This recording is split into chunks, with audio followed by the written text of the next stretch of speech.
qu'il n'est pas facile de succéder à Mohamed V. Passe mon temps à lui ressasser cette phrase de Pascal. Le style, c'est l'homme. Ce qui est important, c'est le but, la façon. Mais le style, c'est l'homme. تخيل معايا مثلا شي مجمع ديال الناس 15 واحد تقريبا كيهضروا مع بعضياتهم في شي قاعه ولا بيت كبير. كتجي انت بخطوات ثابتين وباستقامه مهيبه وكتدخل عليهم، كلشي كيسكت والانظار كامله كتجه ليك. واحد اللحظه كلشي كيجي يسلم عليك نظرا لاحترامهم الكبير ليك. هما فرحانين بالمجيه ديالك وكيتسناو شنو غادي تقول بفارغ الصبر. بيني وبينك وبكل صراحه كي غيكون الاحساس ديالك، ونفترضوا شي واحد ما كيعرفكش وشاف هذا المشهد كامل، شنو غيقول في راسو؟ شوف اليوم جيت نقول ليك باللي الرجوله ديالك غتزاد فيها روح. اليوم غادي تعرف 10 ديال التصرفات خطيره على الراجل، وماشي اي راجل، الراجل الالفا، الراجل القوي تايق براسو والكاريزماتي بامتياز.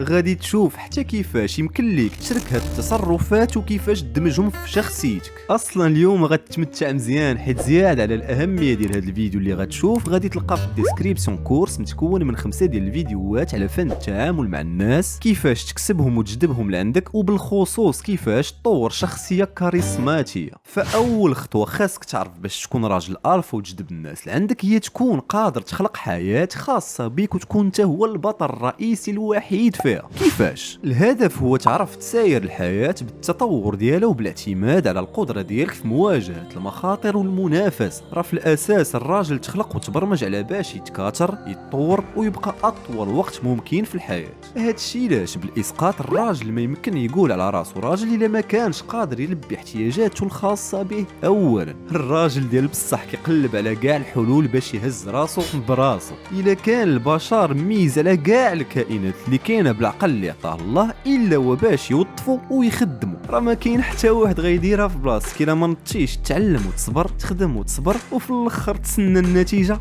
وتفرح. بالنسبه ليك شنو هو الانطباع اللي كتخليه شخصيه كتمنح لراسها الاحقيه في الغلط وفي نفس الوقت الاحقيه في التعلم والتطور؟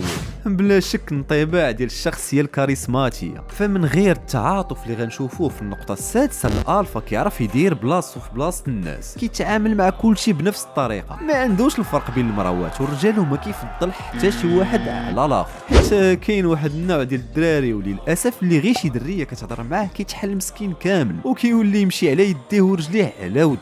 ثاني حاجه الالفا كيحترم مواقف الناس كاملين واخا يكونوا غالطين بلا ما ينقص من القيمه الشخصيه ديال الفرد. دابا غتخيل معايا البلاصه والمكانه لا الفكريه لا الماديه اللي غتكون واصل لها الا كنتي كتقلب ديما على تحديات جديده، ما كتلصقش في الناس وما كديهاش نهائيا بشنو كيقولوا عليك وكيف ما بغات تكون النتيجه. تيق بيا الناس غينجذبوا ليك بلا هواهم، فحيت انت اصلي حقيقي وما كتصطنعش كيمكن ليك توالم بشكل طبيعي مع البيئه اللي كتحيط بك. الحقيقه بحال شي تحدي دايرو بينه وبين راسو، الشخص الكاريزماتي كيقلب ديما على الاليات اللي غيخليوه يزيد من القيمه ديال راسو، وبطبيعه الحال بالخدمه ولا بتطوير شي مهاره بحال تعلم الجيتار ولا شي لغه مختلفه ولا الرسم مثلا. شفتي بعد غير لمس شي هاد المواصفات الاولى اللي شفنا مع بعضياتها وإلا زدتي عليهم روح القياده، بمعنى القدره ديالك وبناء على الظروف اتخاذ قرارات فعاله وعندها معنى، الهيئه ديال الراجل الالفا كتبدا تتشكل فيك. تكون قائد ما كتعنيش بالضروره تكون سلطوي كتقمع واللي دويرعف. الراجل كيعترف بالرغبات والاحتياجات ديال الناس كاملين، هادشي علاش وبالتوافق مع ديالو كيمكن ليه يتاخذ قرار كيتناسب مع السياق ديال الموقف اللي تحط فيه. بصفة عامة الإنسان هو المجموعة ديال أكثر 5 ديال الناس اللي كيدوز معهم أغلبية وقته. تكون بحال دابا كتعمر وقتك مع ناس حياتهم كلها اونطرينمون حتى انت غتولي تريني. تكون كدوز وقتك مع ناس عندهم قيمة فكرية كبيرة، مهمين اجتماعيين وواعيين حتى انت غتبان وغتولي بحالهم. وفي الجهة المعاكسة كيف كنقولوا حوتة كتخنس الشواري. هادشي علاش عرف واختار مزيان الناس اللي كتقضي معاهم معظم الأوقات ديالك.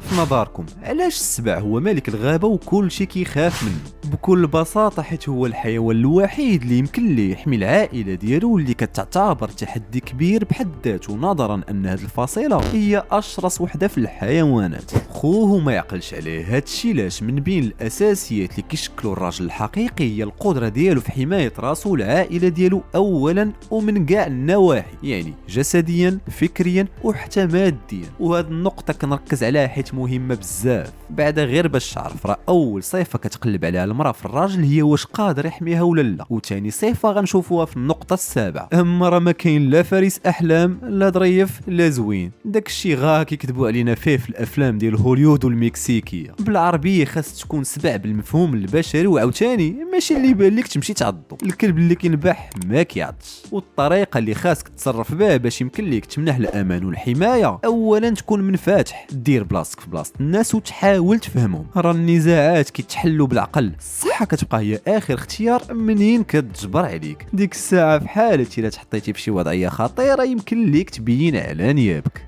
دابا الا عطاوك الاختيار وقالوا ليك عزل ما بين واش تكون عاطفي ولا ما تعبرش على المشاعر ديالك، شنو غتفضل؟ في الحقيقه ما خاصك تختار حتى وحده فيهم، والجواب الصحيح الا بغيتي تولي الفا هو تكون عندك القدره في التحكم بالمشاعر ديالك وما تنفعلش بالزربه على نقشه. لا لا لا، هذا غلط كبير. الفكره هي تبقى هادئ ومكالمي في الوقيته اللي كاينه فيها العاصفه، وعاوتاني تكون راجل فحل وكاريزماتي. ما كيعنيش يكون قلبك قاصح بارد كلاص، خاص يكون توازن في التصرف ديالك. فمثلا الناس بصفه عامه ولا العيالات بالاخص كيقلبوا على الراجل اللي غيفهمهم، يستوعب مشاعرهم والالام ديالهم، وماشي داك الراجل اللي ملي دخل لدارو هو كينقر على والو واي حاجه. وبنفس الطريقه ما عندك لاش تحشم ولاش تخاف الا بغيتي تعبر على الاحاسيس ديالك. بعدا قبل ما الراجل يكون راجل راه بشر. الفكره الرئيسيه اللي خاصك تدخل في راسك هي ان منين كتعبر على المشاعر ديالك كتبان عليك انسان طبيعي بحال الناس كاملين، وماشي بحال شي حجره بلا قلب. راه قلت لك خاصك تلقى التوازن في التصرف ديالك. كيف ما قلت لكم في الفقره الخامسه، تاني صفه كتقلب عليها المراه في الراجل من وراء الامان هي الاستقلاليه. تكون مول راسك وما تمد يديك لحتى واحد. خاصك تعرف ان الشخص المستقل كتبان عليه ناضج وقادر يتحمل المسؤوليه، وهذه ميزه حتى هي ضروري تركز عليها الا كنتي باغي تطور شخصيه الالفا. وهذا الشيء كيعني اولا خذ ورقه وستيل وقيد معايا اتخاذ قرارات، تطوير مشاريع شخصيه وتكون قادر تحملها خصوصا من الناحيه الماديه. وثانيا من الناحيه الاجتماعيه تكون مستقل بصفه عامه، هي ما تشكاش، ما تزيرش على الناس وخليهم يتنفسوا. بالعربيه عول على راسك، ما تكونش طلاب وما تلصقش في الناس. حنا كاملين عارفين باللي فاش كتكون في شي حوار مع شي واحد جوج تعابير كتوظف، لفظي وجسدي، وفي هاد البارتي غتعرف باللي الكلمات والتوظيف ديالها عنده وزن كبير. وللاسف هذا ماشي هو حال بزاف ديال الناس. فبالنسبه للراجل الفا وحده من المهارات ديالو هي اتقان فن استعمال الكلمات، وباش يعزز المصداقيه ديالو فاش كيكون كيتكلم كيضرب 1000 حسبه لاي كلمه غيخرج من فمه. والسر باش طور هاد المهاره هي تقرا قصص بوليسيه ولا ديال الخلعه ولا وهميه، المهم شي حاجه اللي كتقيس الخيال ديالك.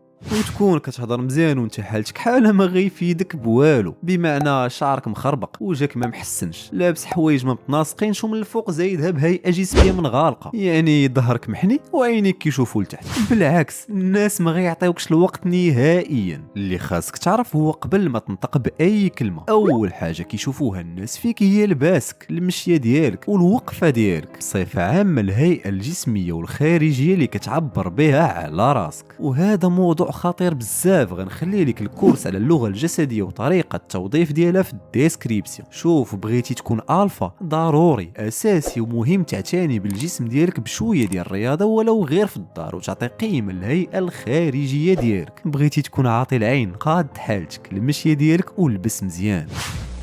Ce qui est important c'est le but, la façon, mais le style c'est l'homme. بلا شك الستيل ولا الاسلوب هو واحد من العناصر الحاسمه من شخصيه الراجل الالفا. هي مساله شخصيه حيت كل له الستيل ديالو. وباش تعرف شنو هو الستيل ديالك طرح على راسك هاد الاسئله: شنو هو التصرف اللي كترتاح ليه اكثر واللي كيعطي للشخصيه ديالك قيمه كبيره؟ فمثلا انت انسان طبعك ضحوكي، جا الوقت فين تخرج فيه الابداع ديالك وتستمتع انت والناس اللي معاك. كتفهم في اللباس وفي التناسق بين الالوان، ووظف هاد الميزه والمع بالنور ديال الستيل ديالك. الراجل الالفا كيعطي قيمه كبيره للستيل ديالو، الشيء اللي كيعطيه هيبه كبيره وثقه عاليه براسو. فإلا عجبك الموضوع كنقترح عليك الفيديو على كيفاش تكون شخص كاريزماتي، والفيديو على كيفاش تجذب الناس وتخلي انطباع زوين عندهم. كيف ديما الاراء ديالكم مرحب بها. نتلاقاو السيمانه الجايه بافكار جديده. تهلاو.